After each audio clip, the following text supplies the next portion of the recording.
বিশ্ব পরিবেশ দিবস এবং পরিবেশ মেলা এবং জাতীয় বৃক্ষরোপণ অভিযান ও বৃক্ষ মেলা উপলক্ষে আয়োজিত আজকের এই অনুষ্ঠানের সভাপতি, উপস্থিত মন্ত্রিপরিষদের সদস্যবৃন্দ, উপদেষ্টা, জাতীয় সংসদের সদস্যবৃন্দ, member of the diplomatic corps, পরিবেশবিদ, বনবিদ, গবেষক, শিক্ষার্থী, তরুণ পরিবেশ কর্মী এবং উপস্থিত সকল উপস্থিতিবৃন্দ, আসসালামু আলাইকুম।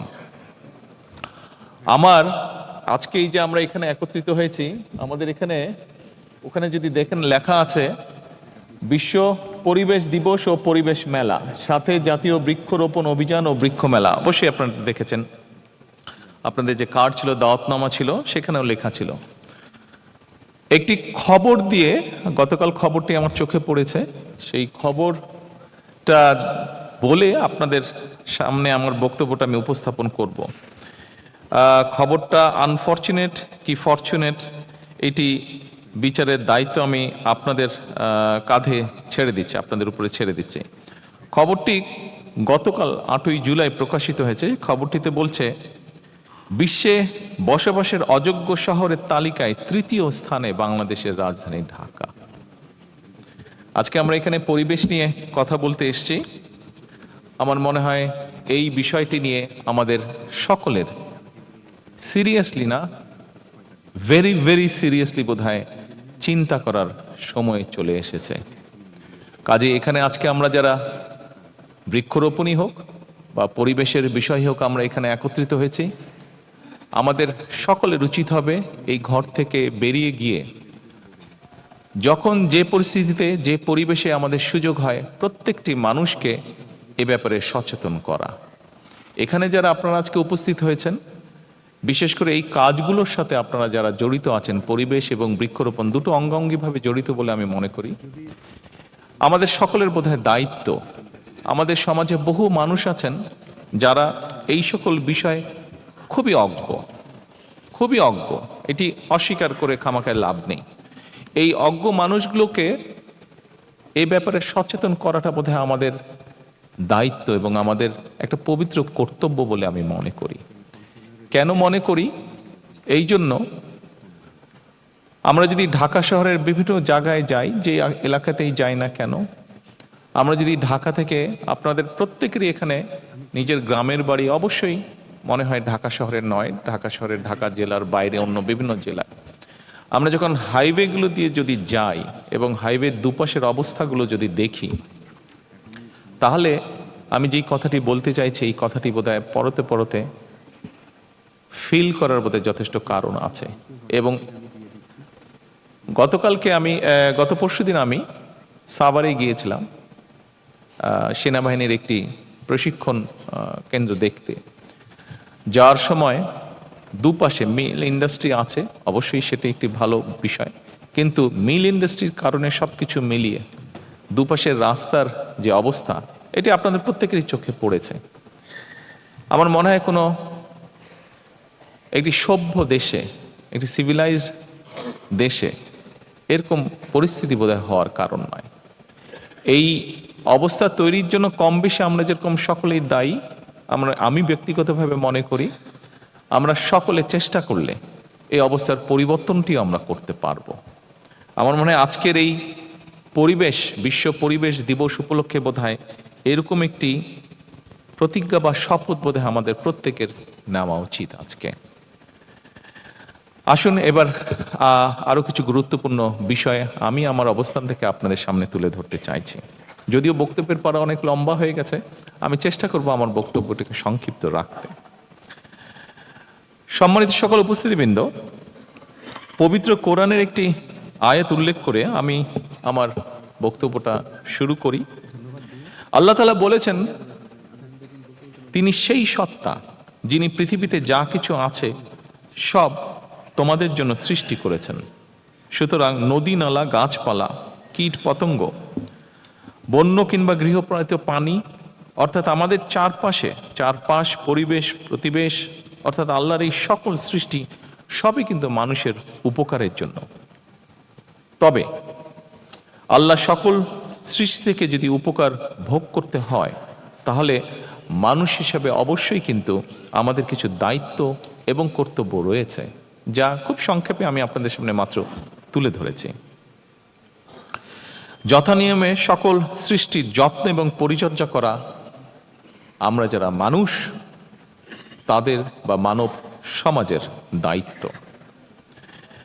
বিজ্ঞানের উৎকর্ষতার সঙ্গে সঙ্গে এটি প্রমাণিত সত্য যে ইকোসিস্টেম বা বাস্তুতন্ত্র যেটা আছে এটার সঙ্গে মানব সমাজের সম্পর্ক অত্যন্ত গভীর এবং অবিচ্ছেদ্য। এই বাস্তুতন্ত্র বা ইকোসিস্টেমের নিরাপদ লালন এবং বিকাশের সঙ্গে মানব সমাজের নিরাপদে বেড়ে ওঠা ওতপ্রোতভাবে জড়িত। গতকালকে, এই জন্য বলছি, গতকালকে আমার সাথে সংসদে বিরোধী দলীয় নেতা ওনার কথা হচ্ছিল, এমনি আমরা দুই রাজনৈতিক কর্মী আমরা আলাপ করছিলাম একটি বিষয়। কিছুদিন আগে উনি হঠাৎ অসুস্থ হয়ে গিয়েছিলেন এবং ওনাকে গুলশানে, উনি খুব সম্ভবত লেক ভিউ হসপিটালে ছিলেন, তো ওখানে ওনাকে ছাদে নিয়ে যাওয়া হয়। একদিন ছাদে নিয়ে যাওয়ার পরে উনি হাঁটছিলেন, কিন্তু উনি আমাকে যেটা বললেন যে কিছুক্ষণ পরে উনি আর ছাদে হাঁটতে পারছিলেন না, কারণ আশেপাশে এত অসম্ভব স্মেল লেকটার। তো আমার মনে হয় এই যে কথাটা বললাম, দেখুন এরকম অভিজ্ঞতা বোধহয় আমরা সকলেই, শুধু বিরোধী দলীয় নেতাই নয়, সকলেই কম বেশি আমরা বিভিন্ন সময় এইটা ফেস করে থাকি, এক্সপেরিয়েন্স করে থাকি এরকম অভিজ্ঞতা। সেজন্যই বলছি যে এইটার নিরাপদ লালন বা বিকাশের সঙ্গে মানব সমাজ বা আমরা কিভাবে জড়িত। উপস্থিতিবৃন্দ, আজকের এই পরিবেশ মেলা কিংবা বৃক্ষ মেলার যে আয়োজন, এটা যেমন বর্তমান এবং ভবিষ্যৎ প্রজন্মের সুন্দর এবং সুস্থভাবে বেড়ে ওঠার জন্য একটা নিরাপদ বিনিয়োগ বলে আমি মনে করি, যদি আমরা সকলে সিনসিয়ার হই। সেজন্য আমি যারা এই আয়োজন করেছেন, এই আয়োজনের সাথে যারা সম্পৃক্ত, আপনাদের সকলকে আমি অভিনন্দন জানাই। তবে এই আয়োজনটা কেবলমাত্র একটা বাৎসরিক আনুষ্ঠানিকতার মধ্যেই যদি সীমাবদ্ধ থাকে, সেটা বোধহয় থাকা উচিত হবে না। বৃক্ষরোপণ এবং পরিবেশ সংরক্ষণের মতন এই যে বিষয়টা, এটা আমাদের একটা নৈমিত্তিক অভ্যাসে যদি আমরা পরিণত করতে পারি, তাহলে আমরা সকলে বক্তব্যে যেই কথাগুলো বলি যে একটা স্বাস্থ্যকর বসতি গড়ে তোলা দরকার, আমাদের গড়ে তোলা উচিত, আমাদের আমরা কাজ করছি, এই সবগুলো তাহলে ধীরে ধীরে আসলেই বাস্তবে রূপ নিতে পারবে। আজকে যারা আপনারা এখানে পরিবেশ কর্মী সহ বৃক্ষরোপণ বা বাগান তৈরি বা এই কাজগুলোতে যারা জড়িত আছেন, যারা উপস্থিত হয়েছেন বাংলাদেশের বিভিন্ন কর্নার থেকে, ইনশাল্লাহ আপনাদের মতন মানুষগুলো বা প্রতিক্রিয়াশীল, প্রতিশ্রুতিশীল তারুণ্য যদি থাকেন দেশে, এটা সংখ্যা যদি বৃদ্ধি পায়, নিশ্চয়ই ইনশাল্লাহ আমরা একটা সবুজ বসতি গড়ে তুলতে সক্ষম হব এই বাংলাদেশে। সম্মানিত সকল উপস্থিতিবৃন্দ, বৃক্ষরোপণের যে প্রয়োজনীয়তা এবং এটার যে উপকারিতা, এটা নিয়ে খুব সম্ভবত নতুন করে বোধহয় কিছু বলার প্রয়োজন নেই। আজকে আমরা নিজের ঘর থেকে বের হলে, ঘরের ছাদে গেলে, জানলা খুললে আমরা এটা পরতে পরতে অনুভব করতে পারি। বৃক্ষরোপণ কিংবা সবুজায়নের গুরুত্ব সম্পর্কে আমরা কম বেশি সবাই অবগত আছি। আমরা যখন ছোট ছিলাম তখন ঢাকা শহরকে যত গ্রিন দেখতাম, এখন বোধহয় দেখি না। এটার সাথে নিশ্চয়ই আপনারা এই ঘরে উপস্থিত কেউ আমার সাথে ডিফার করবে না, সবাই নিশ্চয়ই আপনারা একমত হবেন। কিন্তু করতে তো হবে কিছু, এবং এই করাটা আমাদেরকেই করতে হবে। একটা সন্তান পৃথিবীতে জন্মগ্রহণ করলে, আমি কিছুদিন আগেও বলেছিলাম যে এটা এখানে আমাদের একজন বক্তা, খুব সম্ভব আমাদের স্টেট মিনিস্টার ডক্টর ফরিদও মনে হয় বলেছেন, আমি কয়েকদিন আগে বলেছিলাম যে একটা সন্তান আমাদের পরিবারে, আমাদের নিজেদের হোক, আত্মীয় স্বজন হোক, একটা পরিবারে নতুন সন্তান জন্মগ্রহণ করলে আমরা যদি সবাই মিলে তার জন্য, তাকে স্মরণ করে একটি গাছ রোপণ করি, তাহলে প্রতিটা প্রাণের জন্মকে উদযাপন করি, স্মরণ রাখি, তাহলে একটা নবজাতকের পাশাপাশি একটা গাছ যেমন বেড়ে উঠবে, সেই ছোট্ট শিশুটি আস্তে আস্তে বেড়ে উঠবে, এবং এভাবেই সবুজায়নের জন্য সামাজিক আন্দোলন সফলতা লাভ করবে। এই যে কথাটা বললাম, এই প্রসঙ্গে আমি আপনাদের সামনে ছোট্ট একটা ঘটনা বলি। আমি লন্ডনে যেই পাড়াটায় থাকতাম, আমার 3-4টি বাসা পরে একটা বাসা ছিল, 3তলা বাসা। সেই বাসায় সামনে দুটি গোলাপ গাছ ছিল দরজাটার দুপাশে। গোলাপ গাছগুলো ওই যে ক্লাইম্বিং রোজ যেটাকে বলে, গোলাপ গাছগুলো বেড়ে বেড়ে অলমোস্ট 3 তলা পর্যন্ত উঠে গিয়েছিল। তো একদিন বাসার যে মালিক, ওর সাথে আমার দেখা হলো, আমি বললাম যে তোমার এই গাছগুলো খুব সুন্দর, বিশেষ করে দূর থেকে খুবই সুন্দর লাগে দেখতে। ভদ্রলোকের 3টা সন্তান। তো ও বললো যখন যেই সন্তান হয়েছে ওদের বয়স, আমি যখন কথা বলেছি তখন প্রবাবলি ওদের বয়স রাফলি 18, 20 এরকম, 22 এরকম। তো বললো যে আমার যখন যেই সন্তান জন্ম হয়েছে আমি তখন তার নামে একটা করে গাছ লাগিয়েছি। 2টো সামনে আছে, একটা বাসার পিছনে আছে। 3টা গাছই এখন বড় হয়ে গেছে, প্রায় 3 তলার সমান হয়ে গেছে, দেখতে খুবই সুন্দর লাগে। সেদিন থেকে আমার কাছে মনে হয়েছে যে দেশে ইনশাল্লাহ ফিরলে আমার পক্ষে কখনো সকল লোকে এই কথাটি আমি বলার চেষ্টা করব। আমি সেজন্যই আজকে আপনাদের সামনে এই কথাগুলো আমি তুলে ধরলাম। উপস্থিতিবৃন্দ, সবুজনের সামাজিক আন্দোলনের পাশাপাশি পরিবেশ সংরক্ষণে সরকারিভাবে আমরা অনেকগুলো উদ্যোগ গ্রহণ করেছি। আমরা বর্তমানে সরকার গঠন করার পরে আপনারা ভিডিওর মাধ্যমে বেশ কিছু দেখেছেন।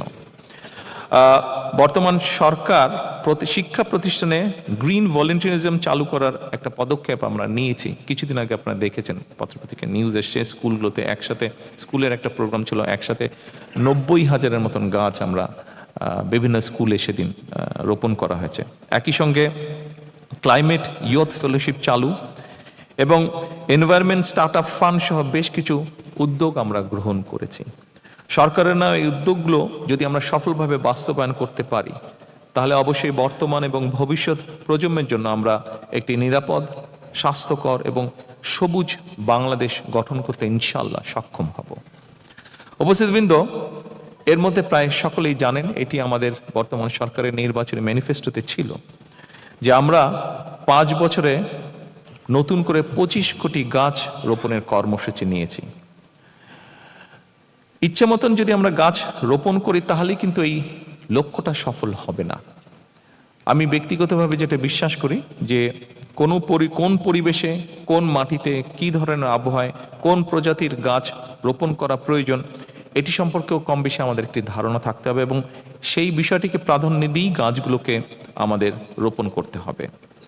আমাদের দেশে ইদানিং আমার কাছে মনে হচ্ছে বিষয়টি একটু কম, কিন্তু 90-এর দশকে আমার মনে আছে খুব দেখতাম যে ইউক্যালিপটাস বা আকাশমণি প্রজাতির একটা গাছ, এই দুটো গাছ লাগানো হতো।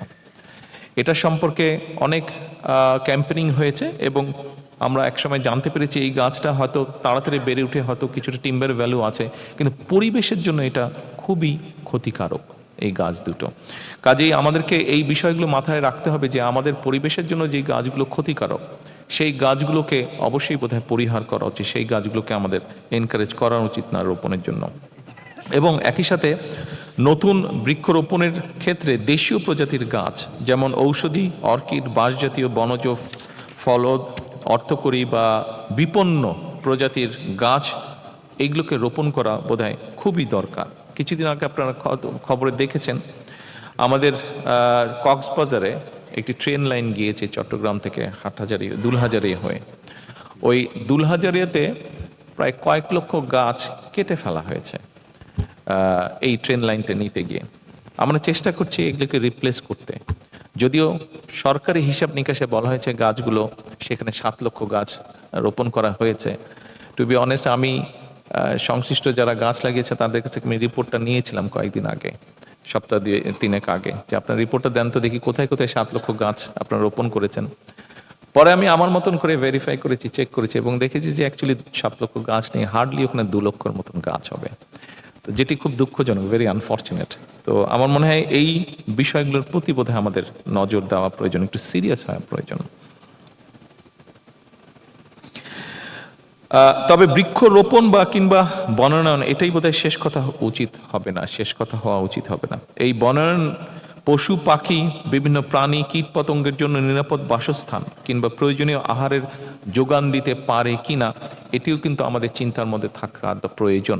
কারণ আমরা অনেক গাছ, অনেক কিছু কেটে ফেলার কারণে যেটি হচ্ছে সমস্যা, অনেক পোকামাকড়, অনেক কিছু কিন্তু বিলুপ্ত হয়ে যাচ্ছে, যেটাও পরিবেশের জন্য ক্ষতিকারক। গাছপালা, প্রাণী অর্থাৎ সকল জীব এবং মাটি, পানি, বায়ু, জড় পরিবেশ সবকিছু যাতে স্বাভাবিকভাবে মিলেমিশে থাকতে পারে, বনায়নের মাধ্যমে, ফরেস্টেশনের মাধ্যমে এরকম একটা ইকোসিস্টেম বজায় এবং বহাল রাখায় আমরা চেষ্টা করছি। বর্তমান সরকার যে কাজগুলো করছে তার ভিতর দিয়ে এই পুরো জিনিসটাকে একসাথে রাখার, পরিবেশের যে ঠিকটাকে, সেটাই আমাদের লক্ষ্য। শুধু যে গাছ লাগাবো আমরা, শুধু যে প্লাস্টিক সরাবো তা না, অনেকগুলো ইন্টিগ্রেটেড জিনিস আছে, সেগুলোকে আমরা খেয়াল রাখার চেষ্টা করছি। আজকের এই পরিবেশ এবং বৃক্ষ মেলায় উপস্থিত সুধীজন এবং যারা অনলাইনে আমার এই বক্তব্য শুনছেন কিংবা হয়তো পরবর্তীতে শুনবেন, আপনাদের প্রতি আমি আরেকটি বিষয়ে দৃষ্টি আকর্ষণ করতে চাইছি। সেই বিষয়টি হলো, নতুন বৃক্ষ রোপণ অবশ্যই জরুরি, তবে এই যেই গাছটাকে আমরা রোপণ করলাম এটা নিরাপদে বেড়ে উঠছে কিনা, বেড়ে উঠতে পারছে কিনা সেটি নিশ্চিত করাও খুব বেশি জরুরি। আর যুগ যুগ ধরে যে স্থানীয় ইকোসিস্টেমের অংশ হয়ে যাওয়া যে গাছগুলো আছে, একটু আগে যেটা বলেছি যে মাদার ট্রি বলতে যেগুলোকে বুঝি আমরা, সেগুলো যাতে রক্ষা পায়, সেগুলো যাতে কেটে না ফেলা হয়, এই বিষয়টি অত্যন্ত জরুরি। কিন্তু এই বিষয়ে বোধহয় আমাদের একটু সচেতন হওয়া প্রয়োজন। আমি আশা করব আজকে এখানে বন বিভাগের বড় কর্মকর্তারা আছেন, তারা সেই বিষয়টি চেষ্টা করবেন নিশ্চিত করতে। সরকার পরিবেশ রক্ষার স্বার্থে বন উজাড়, পাহাড় কাটা, ম্যানগ্রোভ ধ্বংস এবং বন্যপ্রাণী নিধনের বিরুদ্ধেও আমরা চেষ্টা করছি যতটা ম্যাক্সিমাম পসিবল কঠোর অবস্থান নেওয়া যায়। এর ভিতরে আমরা বেশ কিছু কাজ করার চেষ্টা করেছি, কিন্তু বহুদিনের একটা ব্যাপার, এই মাইন্ডসেট চেঞ্জ করা খুবই কষ্টকর, খুবই দুঃসাধ্য ব্যাপার হয়ে দাঁড়াচ্ছে, ডিফিকাল্ট ব্যাপার হয়ে দাঁড়াচ্ছে।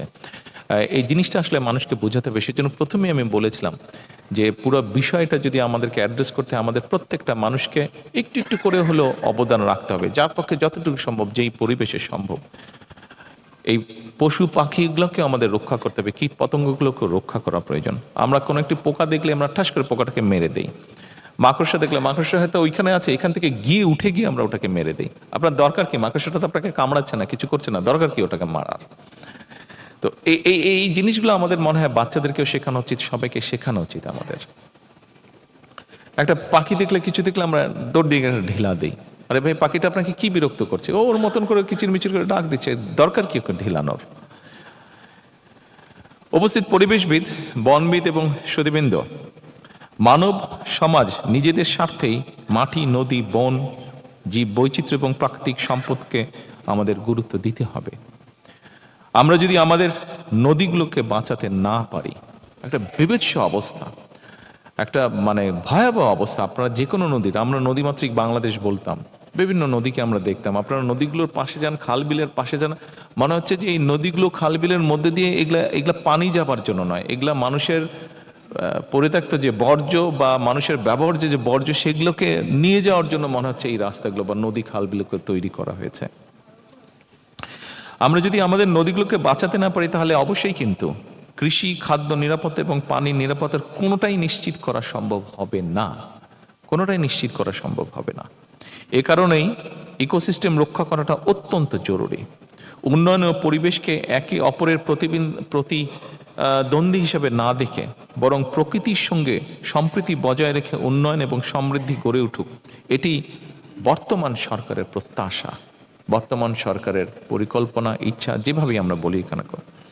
ছাদ বাগান, নগর ফরেস্টেশন, নগর বনায়ন, GIS ভিত্তিক বৃক্ষরোপণ, নদী তীর এবং খালের দুপাশে সবুজায়ন এবং ইকো ট্যুরিজমকে সরকার অর্থনীতির নতুন ক্ষেত্র হিসেবে আমরা বিকশিত করতে চাই। এগুলো থেকেও কিন্তু অনেক মানুষের অনেক আর্নিং হতে পারে, একটা বিজনেস গ্রো করতে পারে, সেটিও আমাদের একটি লক্ষ্য। সম্মানিত সকল উপস্থিতিবৃন্দ, জলবায়ু পরিবর্তনের যে অভিঘাত, এটা বোধহয় এখন আর ভবিষ্যতের কোনো আশঙ্কার বিষয় না। জলবায়ু আমরা দেখছি, বৃষ্টি হচ্ছে না, আবার হঠাৎ করে বৃষ্টি হচ্ছে সব দিক দিয়ে। আগে যেরকম সুন্দর বর্ষাকালে সুন্দর বৃষ্টি হতো, আজকে কালকে এভরিডে কম বেশি বৃষ্টি হতো, সেভাবে হতো না। কিন্তু এখন দেখছি বৃষ্টি হচ্ছে না, শুকনা, অসম্ভব গরম, আবার হঠাৎ করে। তো এই যে জলবায়ুর উপরে যে প্রভাব, এটা বোধহয় এখন আর আশঙ্কার কিছু না, এটা আমরা ফেস করছি এখন রীতিমতন। ঘূর্ণিঝড়, বন্যা, খরা, তাপপ্রবাহ কিংবা দাবদাহ, নদী ভাঙন, লবণাক্ততা আমাদের কৃষি, স্বাস্থ্য, অর্থনীতি, সর্বোপরি জনজীবনকে প্রতিদিন চ্যালেঞ্জের মুখে আমাদেরকে ফেলে দিচ্ছে। এই বাস্তবতায় বর্তমান সরকার পরিবেশকে কোনো আলাদা খাত হিসাবে নয়, বরং জাতীয় উন্নয়নের অন্যতম ভিত্তি হিসেবে বিবেচনা করছি আমরা। বর্তমান সরকারের লক্ষ্য একটা সবুজ, পরিচ্ছন্ন, জলবায়ু সহনশীল, টেকসই বাংলাদেশ প্রতিষ্ঠা করা। আমার মনে হয় মানুষ হিসাবে এটি বোধহয় শুধু সরকার না, আমি বক্তব্যে বলেছি সরকারের, কিন্তু আমার কাছে মনে হয় এটি মানুষ হিসেবে এই ঘরে যারা বসে আছেন, এর ঘরের বাইরে বহু মানুষ আছেন যারা বিষয়টি রিয়েলাইজ করছেন, এটি বোধহয় আমাদের সকলেরই লক্ষ্য।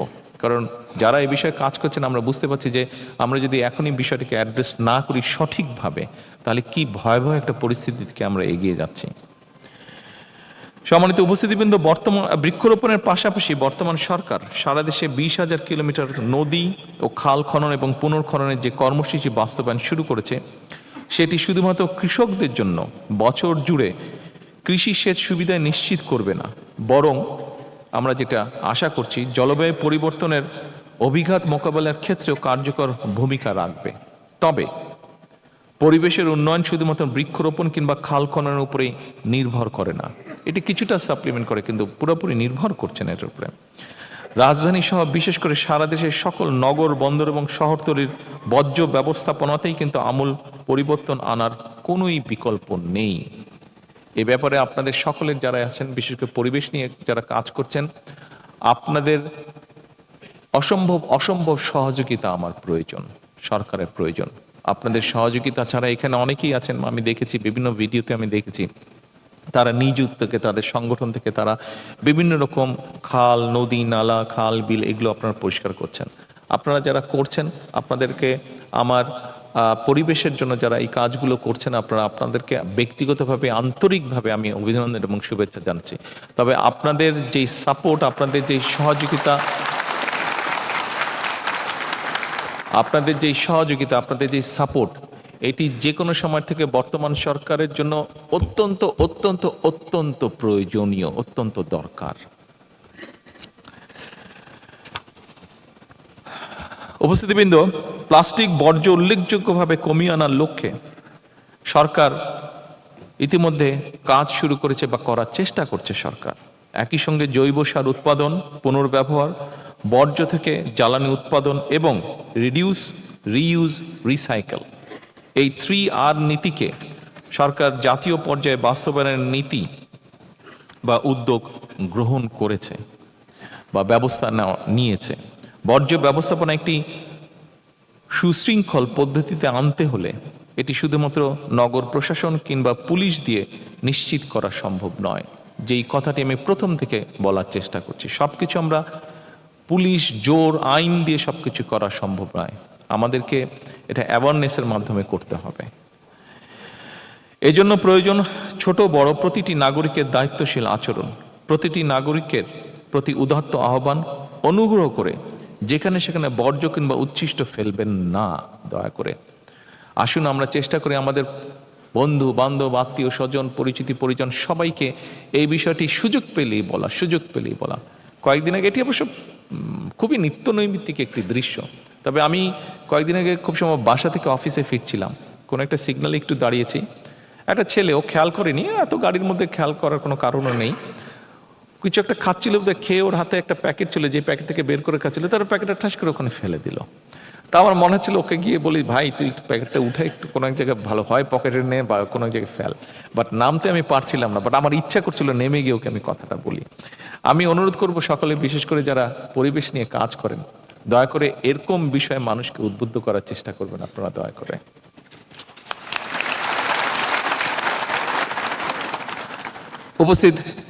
সকল উপস্থিতবৃন্দ, মানব সমাজের সুস্থ এবং নিরাপদ জীবনের জন্য এতক্ষণ আমরা বৃক্ষরোপণ কিংবা পরিবেশ সংরক্ষণ নিয়ে কথা বলেছি। আরেকটা বিষয় প্রতি আমাদের একটু সতর্ক থাকা প্রয়োজন।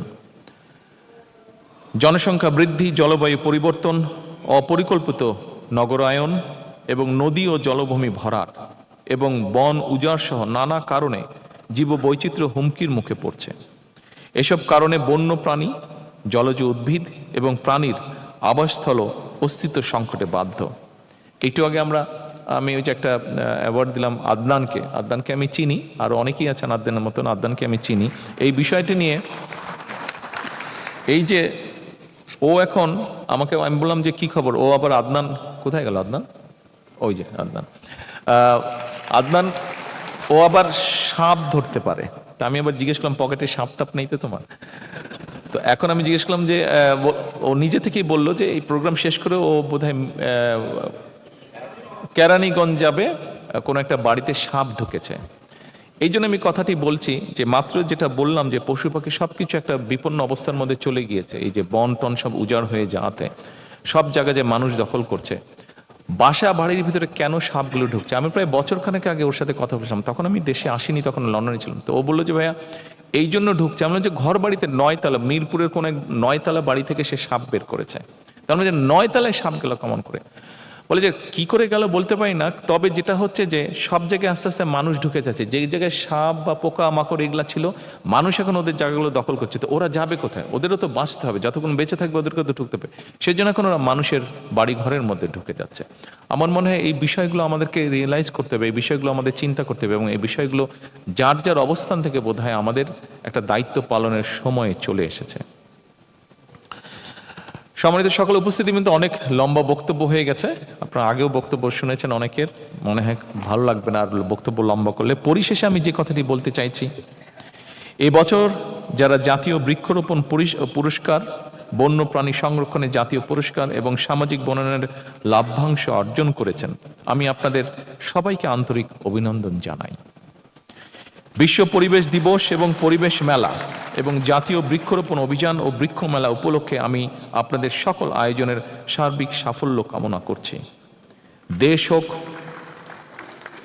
খেয়াল করবেন আমি যেই কথাটি বলতে চাইছি, আমি কাউকে ছোট করছি না, বাট আমি যেই কথাটি মনে করি সেই কথাটাই আপনাদের সামনে বলতে চাইছি। দেশ হোক সকল প্রাণী এবং প্রাণের নিরাপদ আবাসস্থল।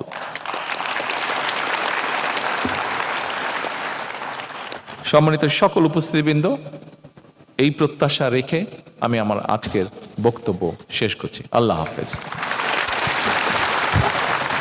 ধন্যবাদ মাননীয় প্রধান অতিথি আপনার দিক নির্দেশনাপূর্ণ ভাষণের জন্য। সম্মানিত সুধীজন, এখন মাননীয় প্রধান অতিথি বাংলাদেশ চীন মৈত্রী সম্মেলন কেন্দ্রের পূর্ব পাশের প্রাঙ্গণে গাছের চারা রোপণ করবেন। সম্মানিত অতিথিবৃন্দ, আজকের অনুষ্ঠানে উপস্থিত মাননীয় প্রধান অতিথি, সম্মানিত সভাপতি ও বিশেষ অতিথিবৃন্দ, সবাইকে আন্তরিক ধন্যবাদ। সম্মানিত সুধীবৃন্দ, আপনাকে যার যার অবস্থানে অবস্থান করার জন্য বিনীত অনুরোধ করছে মাননীয় প্রধান অতিথি এবং বিশেষ অতিথিবৃন্দ। অনুষ্ঠান স্থল ত্যাগ না করা পর্যন্ত সকলকে নিজ নিজ আসনে অবস্থান করার জন্য বিনীত অনুরোধ করছি। সকলকে ধন্যবাদ। আল্লাহ হাফেজ। আল্লাহ হাফেজ।